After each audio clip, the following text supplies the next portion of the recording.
In the dry wind of a still morning, a grandmother pushes the rusty gate and enters the yard overgrown with tall weeds. On the ground, her grandson crawls between mounds of dirt, clapping at ants. In the distance, the woman folds clothes without. Noticing the approaching silence, under the grass, a faint bark crackles like a buried whisper. A German shepherd covered in leaves moves its wet snout to the surface. The grandmother, trembling, digs with her bare hands, separating earth and bones, and for a second, everything stopped. Do you love stories with animals? Then subscribe now and don't miss any. Thank you for following us. Now back to our story. The routine in that old Victorian house in Cedarville, Iowa, seemed to follow the same slow tempo. Every day, the autumn wind swayed the heavy lace curtains, dust accumulated in corners that nobody remembered to clean anymore. And the backyard, overtaken by wild grass that grew without order, was just another forgotten space between memories. And withered flowers. There, Margaret Thompson, whom everyone called Maggie, occupied herself watching her grandson while her daughter Sarah and son-in-law worked their double shifts at the local factory. For Maggie, the presence of little Tommy was the breath of hope that kept alive a part of her youth that stubbornly refused to fade away. At 67, her silver hair was always pulled back in a neat bun, and her gentle blue eyes still sparkled with the warmth that had made her the neighborhood's favorite grandmother for decades. The house had been in the Thompson family for 3 generations, and its creaking wooden floors and faded wallpaper told stories of happier times when it was filled with laughter and the patter of many feet. On this particular quiet morning in late September, while Maggie was folding laundry on the wraparound porch that overlooked the sprawling backyard, 10-month-old Tommy, curious as only children know how to be, crawled to a spot where the wild grass mixed with soft earth, forming a slight mound that seemed out of place among the rest of the overgrown landscape. His tiny hands, still chubby with baby fat, began to explore the surface with the innocent determination that characterized his every movement. The morning sun filtered through, the old oak trees that bordered the property, casting dancing shadows across the yard. Somewhere in the distance, a train whistle echoed across the Iowa countryside, a sound that had become as familiar as breathing to the residents of Cedarville. Tommy's babbling mixed with the gentle rustling of leaves, creating a peaceful symphony that should have been the perfect backdrop for a grandmother's quiet morning. Without realizing it, those small hands began to disturb the surface of the mysterious mound, scattering moist clumps of earth and releasing a strong smell of freshly turned soil.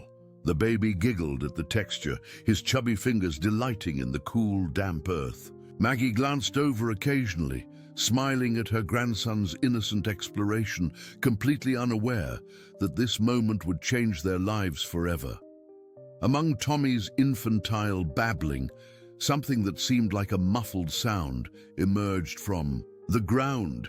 It was so faint that at first, Maggie thought it might be her imagination or perhaps a small animal burrowing underground. But then it came again, a fragile noise, almost swallowed by the immensity of that abandoned backyard. Tommy stopped his digging and tilted his head, his big brown eyes wide with curiosity as he seemed to recognize that something was different about this particular spot. The sound was rhythmic, almost like breathing, but coming from beneath the earth. Tommy's small hands continued to work at the soil, now with more purpose, as if some instinct was guiding him. Clumps of dirt fell away, revealing what appeared to be fabric or fur beneath the surface. The baby's excited babbling grew louder, and he began to pat the ground with both hands, his natural instinct to help whatever was beneath driving his actions. Maggie, noticing the strange silence from her usual chatterbox grandson, called out to him, "Tommy, sweetheart, what are you up to over there?" When she received no response, except more excited babbling, concern began to creep into her voice. She set down the basket of laundry and walked across the uneven ground toward where her grandson was playing. As she approached, her breath caught in her throat. Tommy was covered in dark earth, clapping his little hands in front of a hole that was slowly opening, as if a secret wanted to escape from there. What seemed impossible revealed itself in an instant. A weak bark, a breath of life buried under layers of neglect. The sound was so faint it could have been mistaken for the wind, but there was no denying what she was hearing. With her heart racing, the elderly woman knelt down beside her grandson, her knees protesting against the damp ground. Using her already fragile hands, weathered by years of housework and gardening, she helped Tommy excavate more carefully. The earth was softer here than in the rest of the yard, as if it had been recently disturbed and then left to settle. Gradually, the wet snout of a German shepherd appeared, covered with dirt and dead leaves, but still struggling to breathe. The sight was both heartbreaking and miraculous. How long had this poor creature been trapped beneath the earth? How had it survived? The questions raced through Maggie's mind as she worked frantically to free the animal. Tommy seemed to understand the gravity of the situation, his usual playful demeanor replaced by an almost solemn focus as he continued to help his grandmother dig. His small hands moved with surprising gentleness, as if he knew that whatever they were uncovering was precious and fragile. The shock of the discovery gave way to urgent action. Between tremors of adrenaline and disbelief, Maggie pulled the thin body of the dog from its earthen prison, feeling it warm against her arms but incredibly light, as if hunger had consumed everything except the will to live. The German shepherd's coat, once probably lustrous and thick, was now matted and dull, but its eyes, though weary, still held a spark of intelligence and gratitude. Tommy, as if he knew the value of that moment, extended his little hand toward the rescued animal. The dog, with what seemed like the last of its strength, gave the baby's palm a weak lick. The simple gesture broke something open in Maggie's heart, and she found herself crying right there, kneeling in the grass with her grandson and the dog united by something she couldn't yet understand. The weight of the moment settled over them like a blanket. Here was a life that had been buried literally and figuratively, and now, through the innocent curiosity of a baby, it had been given a second chance. As Maggie looked into the dog's tired but grateful eyes, she felt a connection that transcended words. This was more than just a rescue. It was a meeting of souls that had been destined to find each other. The morning sun climbed higher in the sky, warming their small group as they sat in the shadow of the old oak tree. In the distance, the sounds of Cedarville waking up drifted. Across the yard, the hum of morning traffic, the call of birds, the distant sound of children playing. But in this moment, in this small corner of the world, 3 lives had intersected in a way that would forever change the course of their story. Inside the house, Maggie's maternal instincts took complete control of the situation. She improvised a comfortable bed using old blankets and pillows in the corner of the kitchen, where the afternoon sun would stream through the gingham curtains and provide natural warmth. The German shepherd lay there, breathing heavily but steadily, his chest rising and falling with the rhythm of someone who had fought hard to stay alive. Tommy crawled around the makeshift bed, his chubby hands gently patting the dog's fur while making the soft, cooing sounds that seemed to come naturally. To him, there was something almost magical about watching the interaction between the baby and the rescued animal. Despite having just met, they seemed to understand each other on a level that transcended words or even species. Maggie's first call was to Dr. Patricia Williams, the local veterinarian who had been caring for Cedarville's animals for over 20 years. Patricia was known throughout the community not just for her medical expertise, but for her compassionate heart and willingness to help animals in need, regardless of their owner's ability to pay.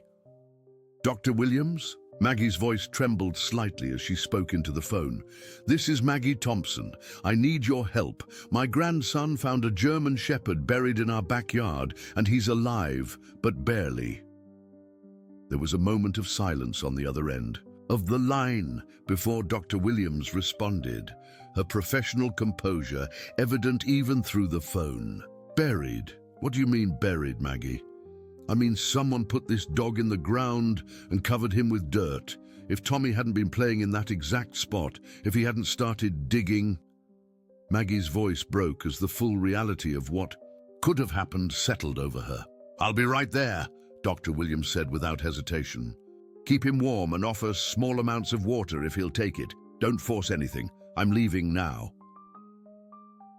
While they waited for the veterinarian, Maggie noticed something she had missed in the urgency of the rescue.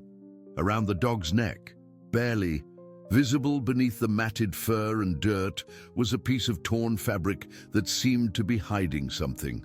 Gently, she parted the fur and discovered a metal tag, tarnished with age and partially obscured by grime. The inscription was difficult to read, the letters worn by time and weather. Part of the name seemed to have been deliberately scratched out, but she could make out what appeared to be Rex, followed by some numbers that were too faded to decipher. The tag suggested that this dog had once been someone's beloved pet, which made his burial even more disturbing and confusing. Tommy seemed fascinated by the tag, reaching for it with his small fingers while babbling softly to the dog. Rex, as Maggie had decided to call him based on the partial name on the tag, responded to the baby's attention with gentle eyes that seemed to hold years of stories and sadness. Dr. Williams arrived within 30 minutes, her medical bag in hand, and her grey hair pulled back in its characteristic practical ponytail. She was a woman in her 50s, who had dedicated her life to animal welfare and had seen just about everything in her years of practice. But even she seemed shocked by the condition of the German Shepherd and the circumstances of his discovery. "My goodness," she whispered as she knelt beside Rex and began her examination. "This is one of the most unusual cases I've encountered. The dehydration is severe, and he's clearly been without proper food for an extended period. But the fact that he survived being buried..." She shook her head in amazement. As Dr. Williams worked, checking Rex's vital signs and administering fluids through an IV line, she explained what she was observing. "He's incredibly weak, but his heart is strong. German Shepherds are resilient dogs, and this one clearly has an exceptional will to live. The question is, how long was he down there, and who would do such a thing?" Tommy remained close throughout the examination, his presence seeming to calm Rex in a way that even Dr. Williams found remarkable. "I've never seen anything quite like this," she observed. "It's as if this dog and your grandson have some kind of special connection. Rex responds to Tommy's voice and touch better than he does to mine." Over the next few days, Rex's recovery was nothing short of miraculous. Under Dr. Williams' care, and with the constant companionship of Tommy, the dog began to regain strength and weight. Maggie found herself marveling at the transformation not just in Rex, but in her grandson as well. Tommy, who had always been an active and curious baby, seemed to have found his purpose in caring for their four-legged houseguest. The routine that developed was both heartwarming and revealing. Each morning, Tommy would crawl to Rex's bed before he even asked for a bottle. The dog would greet the baby with gentle licks and soft whines that sounded almost like conversation. Throughout the day, they were inseparable companions. Tommy would share his toys, offering Rex his favorite rubber duck and colorful blocks, while Rex would lie patiently beside the baby, his alert eyes always watching for any sign of danger or discomfort. At mealtimes, Tommy insisted on sitting beside Rex's food bowl, often trying to share his own baby food with the dog. Maggie had to laugh at her grandson's generosity, even as she made sure both baby and dog were getting proper nutrition. Rex's appetite gradually returned, and with it, his coat began to regain some of its former luster. The evenings were perhaps the most touching time of all. After Tommy's bath and before bedtime, Maggie would find them both in the living room. Tommy would be curled up against Rex's side, his small hand buried in the dog's fur, while Rex maintained a protective watch over his young friend. The bond between them grew stronger each day, a connection that seemed to transcend the trauma of Rex's recent experience. But even as the days passed peacefully, Maggie couldn't shake the feeling that their story was far from over. Rex had come from somewhere, and someone had made the cruel decision to bury him alive. The tag around his neck suggested a history that she was only beginning to uncover. Sometimes, late at night, she would catch Rex staring toward the back door, his ears perked and alert, as if he was listening for something or someone that might be coming. Dr. Williams visited regularly during Rex's recovery, and each time she expressed amazement at his progress. "I've never seen a dog recover from trauma this severe so quickly," she told Maggie during one visit. "Usually, animals that have experienced something like this have lasting psychological effects, but Rex seems to have found his healing through his relationship with Tommy." As Rex grew stronger, his personality began to emerge more fully. He was intelligent and well-trained, responding to basic commands and showing the kind of discipline that suggested he had once been someone's cherished companion. This only deepened the mystery of how he had ended up buried in their backyard and raised more questions about his past that Maggie was determined to answer. During the following nights, while Rex was recovering his strength and his bond with Tommy deepened, Maggie began to notice subtle changes in the peaceful rhythm of their home. She found herself waking to strange sounds that hadn't been there before: the creak of the front gate, dry footsteps along the side of the house, and the unsettling sensation that eyes were watching their every movement from somewhere in the darkness beyond her windows. At first, she attributed these disturbances to her heightened awareness following the shocking discovery in her backyard. After all, finding a dog buried alive would make anyone more vigilant and perhaps a bit paranoid. But as the nights passed, the feeling that they were being observed grew stronger, and even Rex seemed to sense something amiss. The German Shepherd's behavior during the evening hours became increasingly protective. He would position himself between Tommy's crib and the windows, his ears constantly alert and his body tense with readiness. Sometimes Maggie would find him standing at the back door, his nose pressed against the glass, a low growl rumbling in his throat as he stared into the darkness of the yard where he had been found. One crisp October morning, while she was preparing Tommy's breakfast, Maggie decided to ask her neighbor, Eleanor Patterson, if she had noticed anything unusual around the Thompson property. Eleanor was a widow in her 70s who spent most of her time tending to her prize-winning roses and keeping a watchful eye on the neighborhood from her kitchen window. "Eleanor," Maggie called over the fence that separated their properties, "have you seen anyone strange around my house lately? Maybe someone who doesn't belong in the neighborhood?" Eleanor looked up from pruning her roses, her weathered hands still holding the garden shears. Her expression grew serious as she considered the question. "Funny you should ask, Maggie. There was a man yesterday afternoon standing right there by your front gate. He was wearing a dark baseball cap pulled low over his face, and he just stood there for the longest time staring at your house." A chill ran down Maggie's spine. "Did you recognize him? Was he someone from the neighborhood?" "No, dear, I've lived here for 43 years, and I know everyone within a 10-block radius. This man was definitely not from around here." "What? worried me most was how still he stood, like he was studying your house, memorizing it.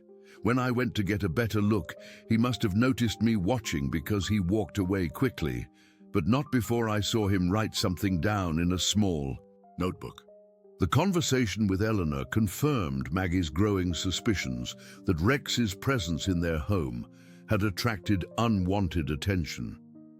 That evening, she made sure all the doors and windows were securely locked and kept the curtains drawn, something she hadn't done in years of living in the safe, quiet neighborhood of Cedarville. The next morning brought an even more disturbing development. When Maggie stepped onto her front porch to retrieve the morning newspaper, she found something that made her blood run cold. Tucked between the screen door and the main door was a yellowed envelope with her name written in block letters across the front. With trembling hands, she opened the envelope and found an old photograph inside, slightly creased and faded with age. The image showed the same German Shepherd, but younger and healthier, sitting beside a young boy she didn't recognize. The child appeared to be around 8 or 9 years old, with sandy brown hair and a bright smile, his arm wrapped lovingly around the dog's neck. But it was what was written on the back of the photograph that truly frightened her. In the same block letters as her name on the envelope, someone had scrawled, "This should have stayed buried." The message was more than just words. It was a warning, a threat that made her realize they were dealing with something far more complex and dangerous than she had imagined. Maggie's heart pounded as she looked around the quiet street, searching for any sign of who might have left this ominous message. The morning was peaceful, with neighbors beginning their daily routines, but she couldn't shake the feeling that whoever had left the photograph was still watching, waiting to see her reaction. Inside the house, she found Tommy playing on his blanket with Rex lying protectively beside him. The sight of her innocent grandson and the gentle dog, both unaware of the growing threat surrounding them, filled her with a fierce determination to uncover the truth and protect her family. She studied the photograph more carefully, looking for any clues that might help her understand Rex's past and why someone wanted to keep his story buried. The boy in the picture was clearly devoted to the dog, and Rex appeared healthy and well cared for.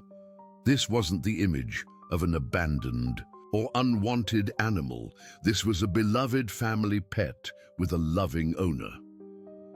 The contrast between the happy scene in the photograph and the reality of finding Rex buried alive created a disturbing puzzle.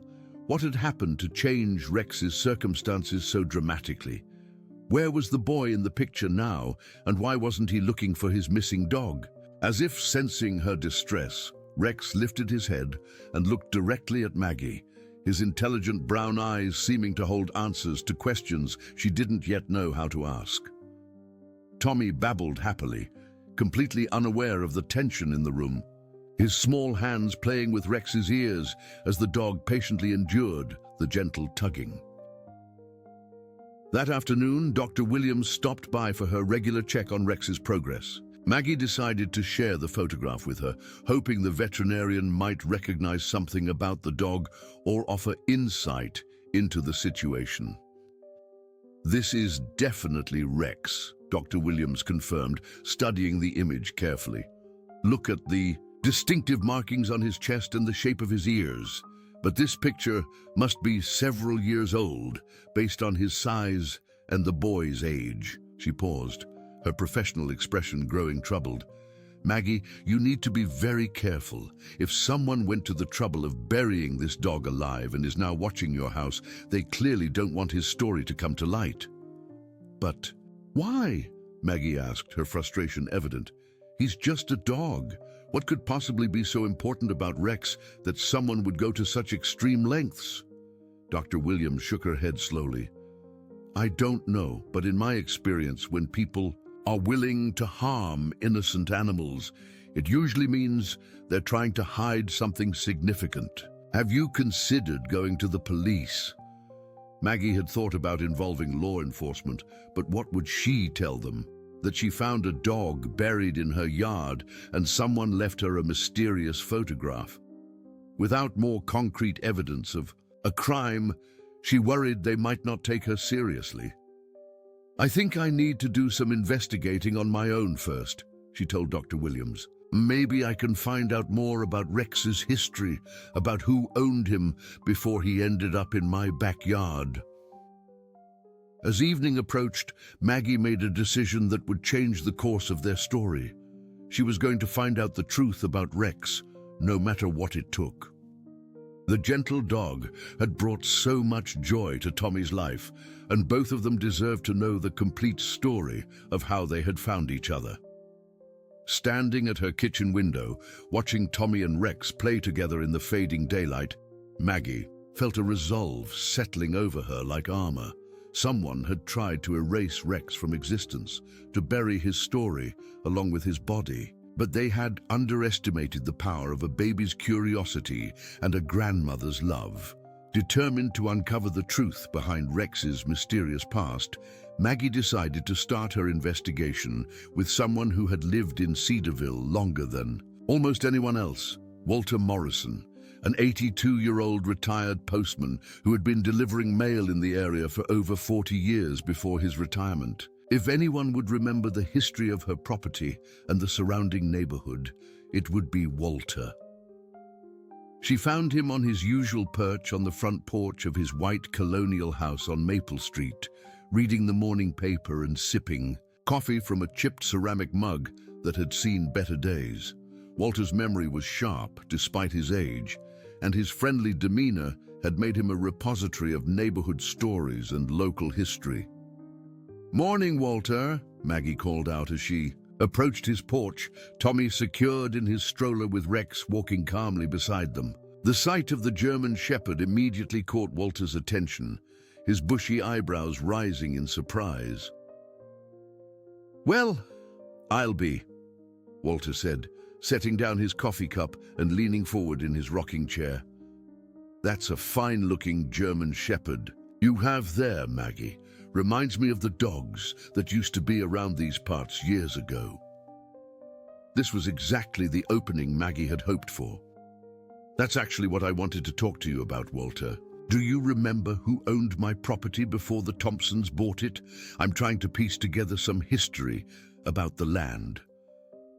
Walter's weathered face creased in concentration as he reached back through decades of memories. "Oh, yes. I remember. That place well. That was Frank Miller's property. He ran a dog breeding operation there, must have been 15, maybe 20 years ago now. Specialized in German Shepherds, he did. Had some of the finest dogs I'd ever seen." Maggie felt her pulse quicken. Finally, a concrete lead about her property's past. "What happened to Mr. Miller? Why did he leave?" Walter's expression grew more serious, and he glanced around as if making sure no one else was listening. That's where the story gets a bit strange, if I'm being honest. Frank was a quiet man, kept mostly to himself, but he was passionate about those dogs. He had a reputation for breeding champions, dogs that went to show competitions and wealthy families all over the Midwest. He paused to take another sip of his coffee, organizing his thoughts. Then one day, maybe 12 or 13 years ago, Frank just disappeared, left behind his property, his breeding business, everything. People said he owed money to some investors who had helped him expand his operation. There were rumors about arguments, about people wanting their money back, but Frank just vanished before any of it could be resolved. Tommy babbled from his stroller, reaching toward Rex, who had positioned himself protectively beside the baby. Walter watched the interaction with interest before continuing his story. The strange part was what happened to all those beautiful dogs. When Frank disappeared, so did most of his animals. Some folks in town said he took them with him when he left, but others wondered if something more troubling had happened. The property sat empty for years before your family bought it. Maggie's mind raced as she processed this information. Do you remember if Frank had a particular dog that was special to him? maybe one that he was especially attached to. Walter's eyes lit up with recognition. Funny you should ask that. There was one dog, a magnificent German Shepherd that Frank treated more like a son than a pet. The dog was his pride and joy, won several regional competitions. Frank always said that dog had bloodlines worth more than most people's cars. The old man leaned forward, studying Rex more carefully. You know, there's something familiar about your dog there. The markings, the build. He reminds me quite a bit of Frank's Champion. But that would be impossible, wouldn't it? That dog would be quite old by now, and Frank took all his animals when he left. Maggie felt a chill run down her spine as the pieces of the puzzle began to fit together. Walter, do you remember the name of Frank's special dog? Oh, yes, indeed.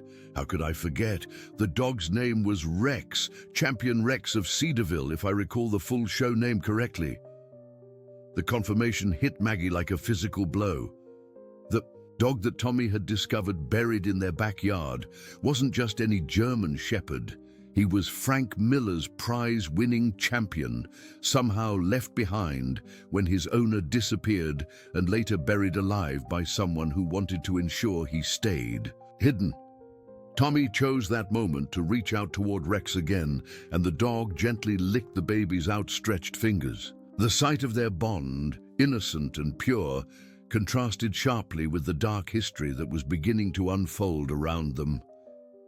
Walter, Maggie said carefully, do you remember anyone else who might have been involved with Frank's business? Partners, employees, people who knew about his dogs? The elderly man stroked his chin thoughtfully. There was a man who used to visit Frank regularly, handled some of the business side of things. Robert Harrison, I think his name was. Bob Harrison. He drove a black pickup truck and always wore baseball caps. Never seemed like the friendliest fellow. After Frank disappeared, Bob stuck around town for a while, asking questions, looking for something. Maggie's heart jumped at the description. A man in a baseball cap asking questions sounded very much like the mysterious figure who had been watching her house and left the threatening photograph. Is Bob Harrison still around Cedarville? She asked, trying to keep her voice casual despite the anxiety building in her chest. Oh yes, he never left. Lives over on the other side of town now, has a small auto repair shop on Industrial Road. Keeps to himself mostly, but I see him around town from time to time. Still wears those baseball caps, still doesn't seem particularly social. As Maggie prepared to leave Walter's porch, the old man called out one more piece of information that sent another chill through her. You know, Maggie, there's something else that might interest you. About a week ago, Bob Harrison stopped by here asking if I knew anything about new people moving into Frank's old place. Seemed very interested in whether anyone had been digging around the property. The walk home felt longer than usual as Maggie processed everything Walter had told her. Rex walked beside the stroller with his usual calm dignity, occasionally looking up at her as if he could sense her growing understanding of his story. Tommy played with his toys, blissfully unaware that the dog he had rescued carried such a complex and potentially dangerous history. Back at home, Maggie settled Tommy in his playpen with Rex lying nearby and began to piece together the timeline of events.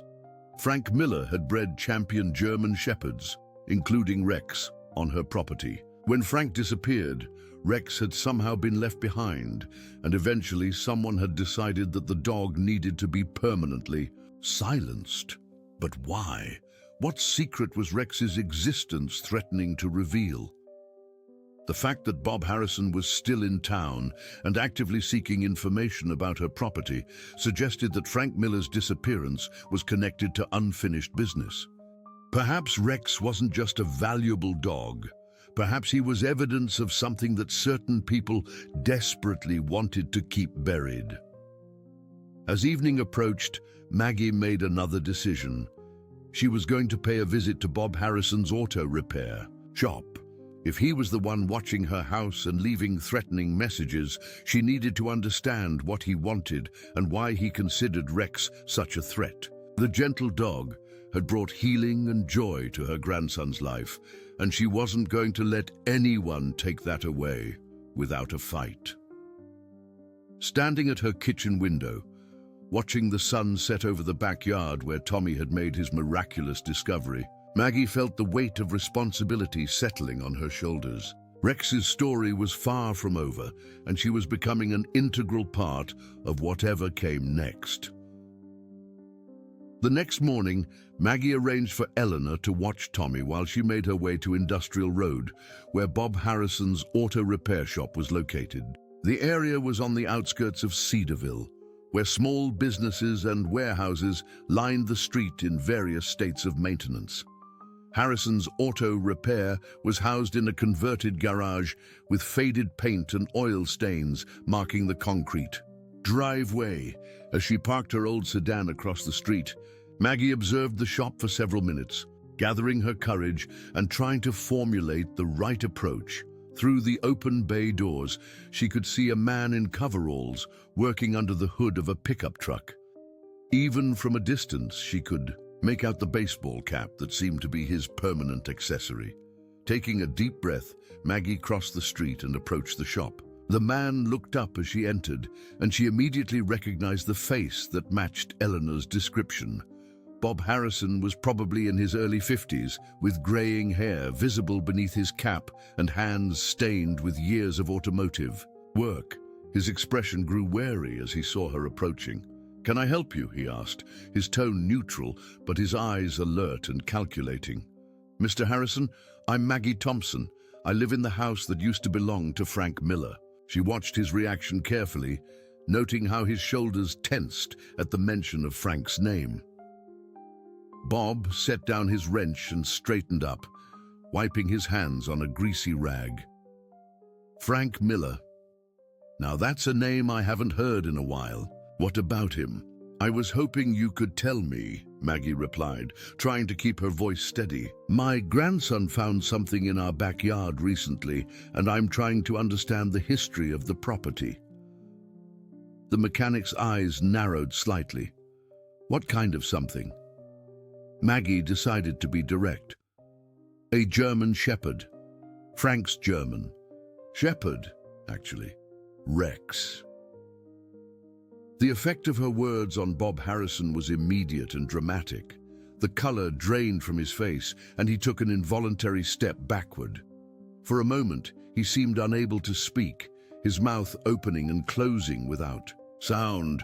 "That's impossible," he finally whispered. Rex has been gone for years." "Gone where, Mr. Harrison?" "Because I found him buried alive in my backyard, and he's very much alive and healthy now." Bob's reaction convinced Maggie that she was on the right track, but it also revealed something she hadn't expected. Instead of anger or aggression, she saw fear in his eyes, genuine terror at the implications of Rex's survival. "You don't understand," Bob said, his voice shaking. "If Rex is alive, if people know he's alive, this changes everything." "Then help me understand," Maggie said, moving closer despite her own apprehension. "Tell me what happened to Frank Miller. Tell me why someone buried his dog alive." Bob looked around the empty shop nervously, as if checking for eavesdroppers. Then he walked to the front of the garage and pulled down the large door, sealing them inside with the artificial light of the overhead fluorescent bulbs. "Frank Miller wasn't just a dog breeder," Bob began, his voice barely above a whisper. "He was involved in something much bigger, much more valuable. Rex wasn't just a champion show dog. He was the key to a breeding program worth hundreds of thousands of dollars." Maggie listened intently as Bob continued his story, the pieces of the puzzle finally beginning to form a clearer picture. Frank had developed a bloodline of German shepherds that was extraordinary. Intelligence, temperament, physical perfection. These dogs were sought after by law enforcement agencies, security companies, and wealthy collectors all over the country. Rex was the foundation of that bloodline, the father of dozens of valuable puppies. But that still doesn't Explain why Frank disappeared, or why Rex was buried, Maggie pressed. Bob ran his hands through his hair, clearly struggling with how much to reveal. Frank got greedy. He started making deals with people who weren't entirely legitimate. There were investors who wanted to expand the operation, but they also wanted to control it completely. Frank thought he could play both sides, taking money from multiple sources while keeping control of his dogs. The mechanic paused, looking directly at Maggie with haunted eyes. When Frank realized he was in over his head, he tried to disappear. But he couldn't take all the dogs with him, especially not Rex. The dog was too recognizable, too valuable. If he had taken Rex, those investors would have tracked him down immediately. So he left Rex behind. Not exactly. Bob's voice grew, even quieter. Frank asked me to take care of Rex, to keep him safe until he could come back for him, but the investors found out about our plan. They wanted Rex as collateral, proof that Frank couldn't just walk away from his obligations. Maggie felt her anger rising. And you gave them the dog? I tried to protect him. Bob's voice rose defensively before he caught himself and lowered it again. I hid Rex for months, moving him from place to place, but they kept getting closer, kept asking questions. When they finally cornered me, I made a terrible decision. The confession hung in the air between them like a physical presence. Maggie could hardly believe what she was hearing. You buried him alive, she said, her voice flat with accusation. I thought it would buy me time, Bob said desperately. I knew Rex was strong. I knew he could survive for a while. I was going to come back for him as soon as the heat died down, I swear. But then the investors left town, Frank never came back, and weeks turned into months. And you just left him there to suffer, Maggie finished, her grandmother's protective instincts flaring with righteous anger. I was scared, Bob admitted. By the time I worked up the courage to go back, I was sure it was too late. I convinced myself that Rex that he couldn't have survived that long. I tried to forget about the whole thing. The full horror of Rex's ordeal began to sink in for Maggie. The loyal dog had been betrayed by the very person Frank had trusted to protect him, buried alive and left to survive on his own determination and the grace of whatever higher power watches over innocent creatures. The photograph, Maggie said suddenly. You left that photograph at my house. Bob nodded miserably. When I heard that someone was living in Frank's old house, I got worried. When my neighbor mentioned seeing a German Shepherd in your yard, I panicked. I thought if I scared you enough, you might get rid of the dog before anyone else recognized him. Recognized him as what? As evidence, Bob said simply. Rex's survival proves that Frank Miller had valuable assets when he disappeared. There are still people who have claims on Frank's estate, people who might come looking for what they're owed if they knew Rex was alive. Maggie felt the full weight of the situation settling over her. Rex wasn't just a rescued dog. He was a living connection to a complex web of financial obligations and dangerous people who might still have an interest in Frank Miller's legacy. What happened to Frank? She asked, though she wasn't sure she wanted to know the answer. I honestly don't know, Bob replied. He just vanished one day, left behind his house, his business, his dogs, everything. Some people think he had enough money saved to start over somewhere else. Others think he didn't finish the sentence. Standing in the dim light of the auto repair shop, surrounded by the smell of motor oil and old metal, Maggie realized that her simple act of letting Tommy play in the backyard had uncovered a story that was far more complex and dangerous than she had ever imagined. But looking at the broken man in front of her, she also realized that Bob Harrison wasn't the true villain in this story. He was another victim of circumstances that had spiraled beyond anyone's control. The question now was what to do with this knowledge, and how to protect Tommy and Rex from whatever consequences might follow from Rex's miraculous survival. As Maggie drove home from her confrontation with Bob Harrison, her mind raced with the implications of everything she had learned. Rex's story was far more complicated than a simple case of animal abandonment, and the gentle dog who had brought such joy to Tommy's life was connected to a web of financial intrigue that could still pose a threat to their peaceful existence.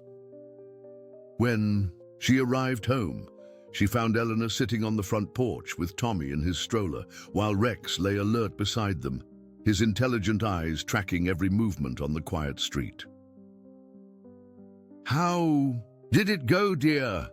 Eleanor asked, noting the troubled expression on Maggie's face. "It's complicated," Maggie replied, lifting Tommy from his stroller and holding him close. The warmth of her grandson's small body against her chest provided comfort, but it also reminded her of how much she had to protect. That evening, after Tommy was asleep in his crib and Rex had taken his usual protective position nearby, Maggie sat at her kitchen table trying to decide what to do next. Bob Harrison's confession had answered many questions, but it had also raised new concerns about who might still be interested in Frank Miller's valuable breeding program. Her contemplation was interrupted by a gentle knock at the front door. Through the peephole, she saw a woman she didn't recognize standing on her porch. The visitor appeared to be in her 30s, with shoulder-length brown hair and a kind face marked by obvious emotional distress. "Mrs. Thompson," the woman said when Maggie cautiously opened the door. "My name is Jennifer Miller. I think you might have found my father's dog." Maggie's heart skipped a beat. "Your father? Frank Miller. He was my father." Jennifer's voice was thick with emotion. "I heard through someone in town that a German shepherd was found on his old property. Is it possible? Could it be Rex?"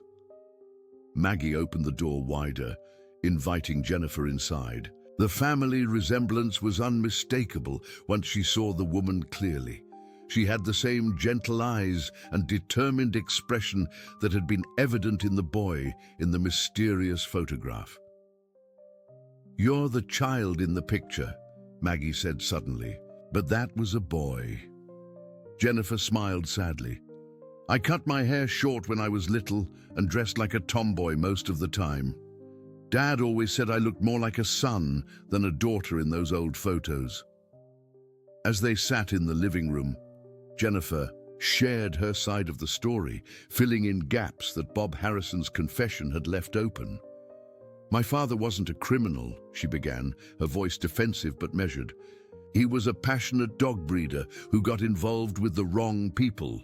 When I was in college, he started expanding his operation with money from investors who promised to help him build a national breeding program." She paused, collecting her thoughts. Dad was naive about business. He signed contracts he didn't fully understand, took money from people who had very different ideas about how the operation should be run. When he realized he was losing control of everything he had built, he panicked. "What happened to him?" Maggie asked gently. "He didn't disappear," Jennifer said, contradicting the story that had circulated in Cedarville for years. "He moved to Oregon to start over, but he had to leave everything behind to avoid the legal complications with his investors. He spent years trying to earn enough money to buy out his contracts and come back for his dogs." Tears began to flow down Jennifer's cheeks. Dad never stopped talking about Rex. He blamed himself for leaving him behind, but he thought he had arranged for someone trustworthy to take care of him. He never knew what really happened. He never knew that Rex was buried, Maggie asked, her heart breaking for both Frank Miller and his beloved dog. "No, Dad passed away last year from a heart attack, still believing that Rex was living happily with a friend in Iowa. Finding out the truth would have devastated him." Jennifer wiped her eyes with a tissue. "I came back to Cedarville to settle his estate and tried to find out what happened to his dogs. When I heard about Rex, I had to see for myself." As if summoned by the mention of his name, Rex appeared in the doorway, moving quietly as he always did. When he saw Jennifer, his reaction was immediate and profound. His tail began to wag tentatively, and he approached her with the cautious excitement of recognition. Jennifer gasped and dropped to her knees as Rex came closer. "Oh my God, it's really him! Rex, do you remember me?" The German shepherd's response was unmistakable. He pressed against Jennifer, his tail wagging furiously now, soft whines of joy escaping from his throat. It was clear that despite everything he had endured, Rex remembered the young girl who had grown up alongside him in Frank Miller's loving home. "I can't believe he survived," Jennifer whispered, burying her face in Rex's fur. "I can't believe he's really here." Tommy chose that moment to wake up from his nap, his babbling carrying through the house. Rex immediately looked toward the stairs, his protective instincts activated by the sound of the baby's voice. "Rex has found a new purpose," Maggie explained as she went to get Tommy. "He's been my grandson's guardian and best friend since we found him." When she returned with Tommy in her arms, Jennifer watched in amazement as Rex positioned himself between the baby and any potential threat, his loyalty now divided between his past and his present. "This is incredible," Jennifer said, watching the interaction between Rex and Tommy. "Dad always said Rex had the biggest heart of any dog he'd ever known. It looks like that heart just got bigger." Over the next few hours, Jennifer shared more stories about her father and Rex, painting a picture of a loving relationship between a dedicated breeder and his champion dog. She also revealed that she had been trying to track down her father's surviving dogs to ensure they were being properly cared for. "I don't want to take Rex away from Tommy," Jennifer said, seeing how attached the baby and dog had become. "But I do want to make sure he's legally protected. There are still people who might try to claim him as part of my father's estate." This revelation brought Maggie back to her concerns about the dangerous investors Bob Harrison had mentioned. "What kind of people are we talking about?" "Business partners who felt they were owed money when Dad left," Jennifer explained. "They've been pressuring me to liquidate his remaining assets to pay old debts. If they knew Rex was alive and healthy, they might try to claim him as valuable property." The pieces of the puzzle were finally coming together completely. Rex's burial hadn't just been about hiding him from investors. It had been about protecting him from people who saw him only as a financial asset rather than a living being deserving of love and care. "What can we do to make sure Rex stays safe?" Maggie asked. Jennifer smiled for the first time since arriving. "Actually, I've been working with a lawyer to resolve my father's estate issues. We've been negotiating settlements with the remaining creditors. If they agree to accept a cash payment instead of claiming assets, Rex would be free and clear." The next morning brought unexpected news. Jennifer had received a call from her lawyer informing her that the primary investors had agreed to accept a settlement payment in exchange for releasing all claims on Frank Miller's assets, including his dogs. "It's over," Jennifer announced, with relief. "Rex is officially free from any legal complications. He belongs to whoever loves him and takes care of him." As they sat in Maggie's backyard, watching Tommy play with Rex on the grass, where the miraculous discovery had taken place just weeks earlier, both women felt the weight of the past finally lifting. Rex had survived his ordeal, found a new family, and was now legally protected from anyone who might try to separate him from the baby who had saved his life. "You know," Jennifer said thoughtfully, "I think Dad would be happy knowing that Rex found his way to Tommy. He always believed that his dogs had a special purpose in life, that they were meant to bring joy and protection to the people who needed them most." Maggie watched as Rex gently allowed Tommy to climb all over him, the patient dog never showing any sign of annoyance or discomfort with the baby's enthusiastic attention. I think your father was right. 3 months later, the Thompson house had transformed into something that resembled a small community center for both humans and dogs. Jennifer had decided to stay in Cedarville to be close to Rex, and she had moved into a small apartment just a few blocks away from Maggie's home. What had started as a rescue mission had evolved into an extended family bound together by love, loyalty, and second chances. The legal complications surrounding Frank Miller's estate had been completely resolved, with all creditors satisfied, and Rex officially documented as belonging to the Thompson family. But more importantly, the emotional healing that had begun with Tommy's innocent discovery had spread to everyone involved in the story. Bob Harrison had been the most surprising transformation of all. Overwhelmed by guilt over his treatment of Rex, he had approached Maggie with an offer to make amends. Using his skills as a mechanic and his knowledge of construction, he had volunteered to build a proper dog run in the backyard and repair various problems around the old Victorian house that Maggie had been unable to address on her limited budget.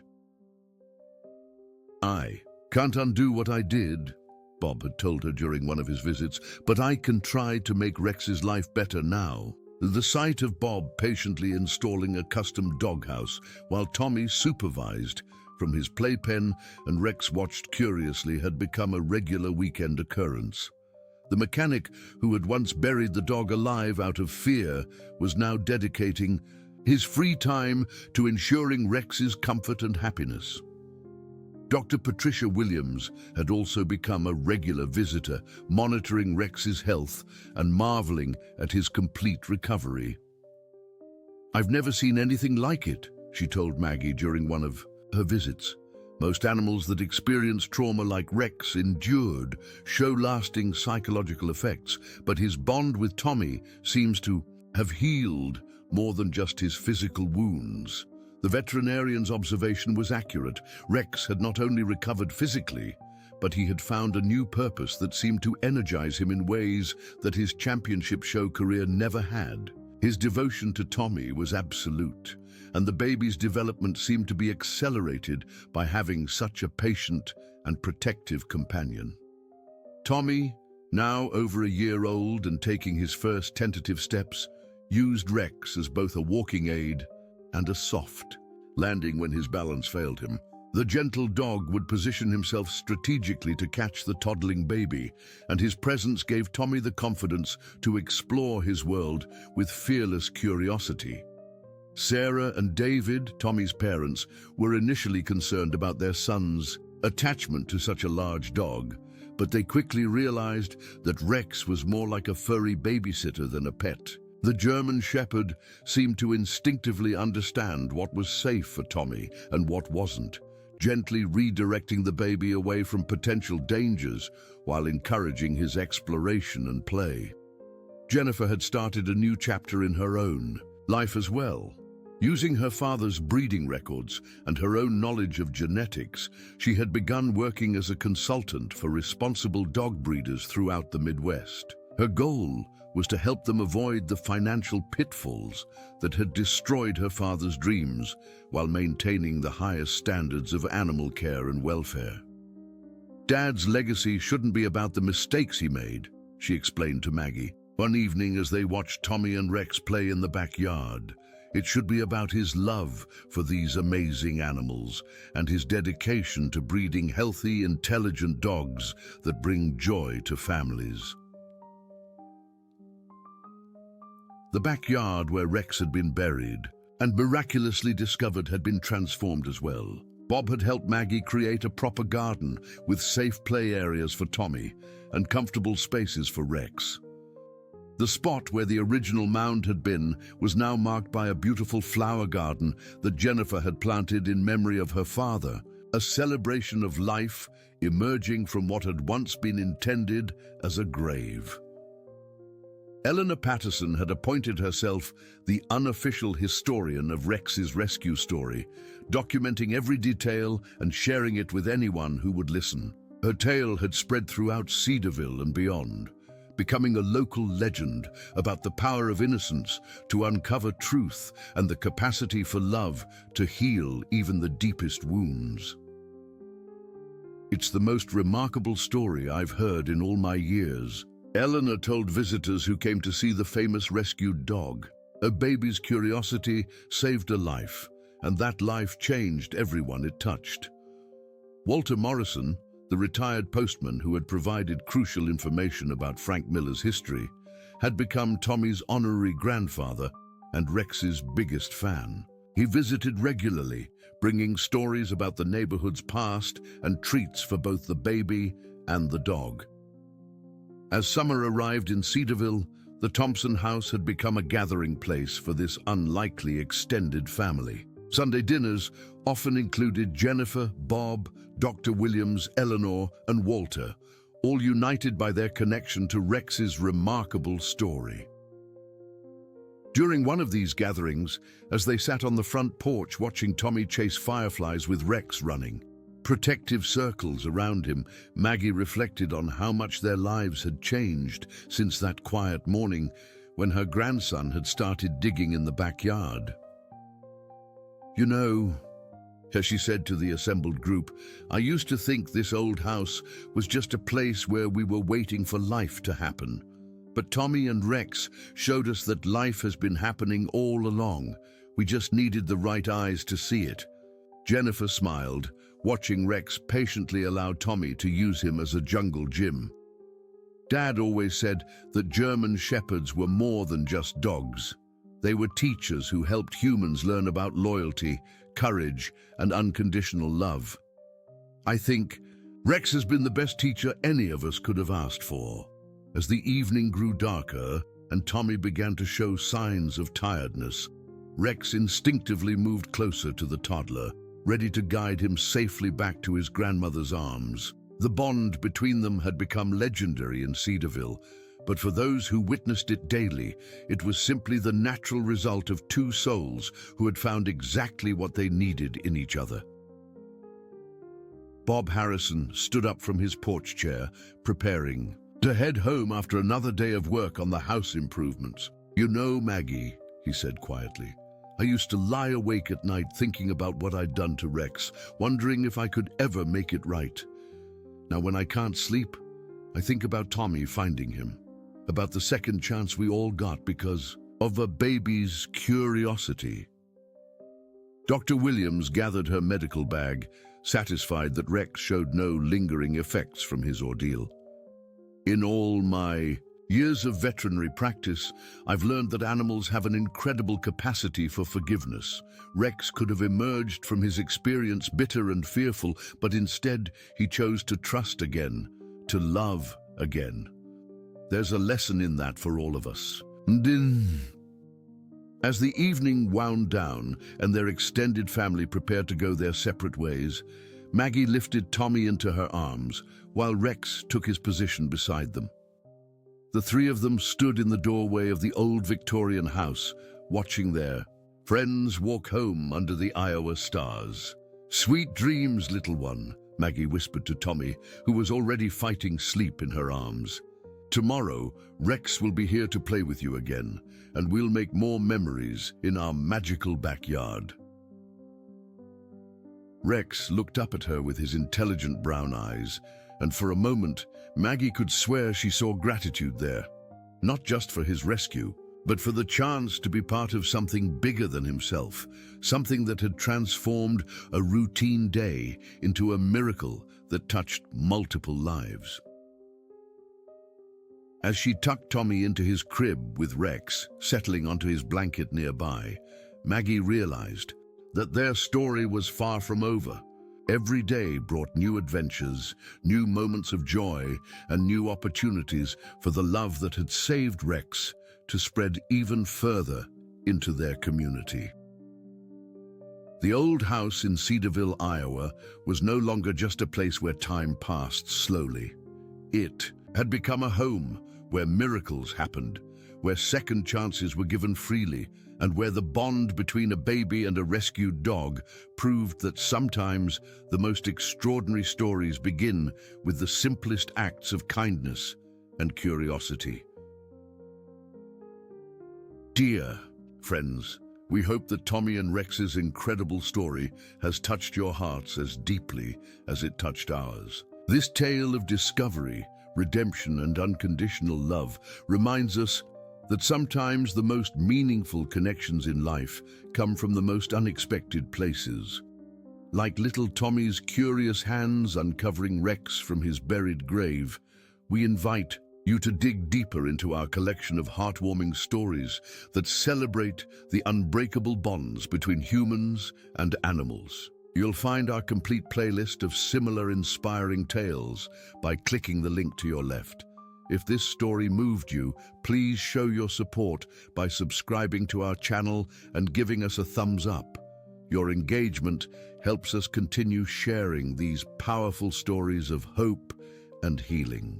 Every day we bring you unique narratives that explore the beautiful complexity of life and the extraordinary capacity for love that exists in the most ordinary moments. Don't miss our upcoming content, and we'd love to hear your thoughts in the comments below. Join our community of storytellers and story lovers who believe that every creature deserves a second chance at happiness.